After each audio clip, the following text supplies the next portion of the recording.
आज दावा घातला आणि दाव्यामध्ये कावळा देखील शिवला, कारण कावळ्याला माहिती नसतं हा माणूस मृत आहे का जिवंत आहे. शरद आरगडे यांनी जिवंतपणीच आपल्या 10व्या कार्यक्रमाचं आयोजन केलं. शरद आरगडे हे अहिल्यानगरच्या सौंदाळा गावचे सरपंच आहेत. दावा खऱ्या अर्थाने मृत व्यक्तीच्या माध्यमातून आपण त्याचे ऋण व्यक्त करण्याचा दिवस, परंतु त्यामध्ये अंधश्रद्धा आहे की कावळा शिवला पाहिजे, कावळा जर शिवला नाही तर मृत व्यक्तीच्या आत्म्याला शांती लाभणार नाही, मोक्ष मिळणार नाही. ह्या ज्या काही गोष्टी आहेत याच्यातून छोट्या छोट्या अंधश्रद्धेतून मोठ्या अंधश्रद्धा जन्म घेतात.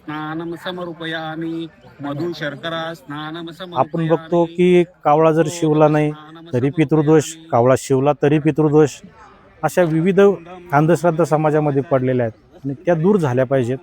प्रत्येक गोष्ट आपण ती चिकित्सक वृत्तीने बघितली पाहिजे, याच्यासाठी हा आजचा कार्यक्रम ठेवला.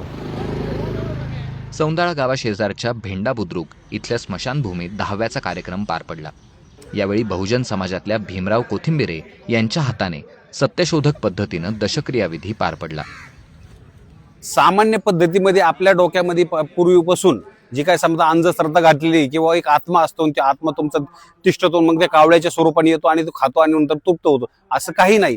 शेवटी हे अन्न आहे, अन्न प्रत्येक पक्षासाठी, प्रत्येक व्यक्तीसाठी, प्रत्येक आत्म्यासाठी बनलेला आहे आणि तो त्याच्यासाठी येतो आणि त्याचं तो उदरभरण करतो. कावळा पिंडाला शिवेल की नाही याविषयी अनेकांच्या मनात संशय होता, कारण जिवंत माणसाच्या 10व्या कार्यक्रम पार पडत होता. पण कावळा पिंडाला शिवला आणि अनेकांनी आश्चर्य व्यक्त केलं.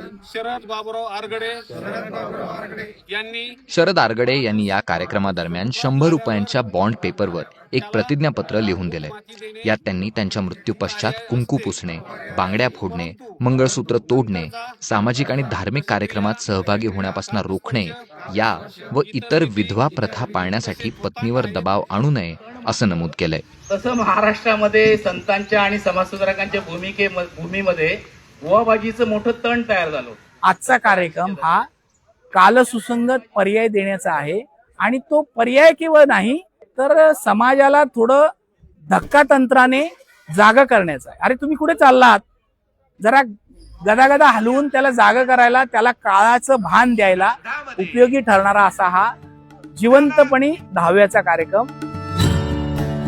या कार्यक्रमातना कोणाच्याही धार्मिक भावना दुखावण्याचा उद्देश नाही, पण कर्मकांड समाजासाठी घातक आहे. आई वडिलांची जी काही सेवा करायची आहे ती त्यांच्या जिवंतपणीच करावी असं शरद आरगडे यांचं ठाम मत आहे.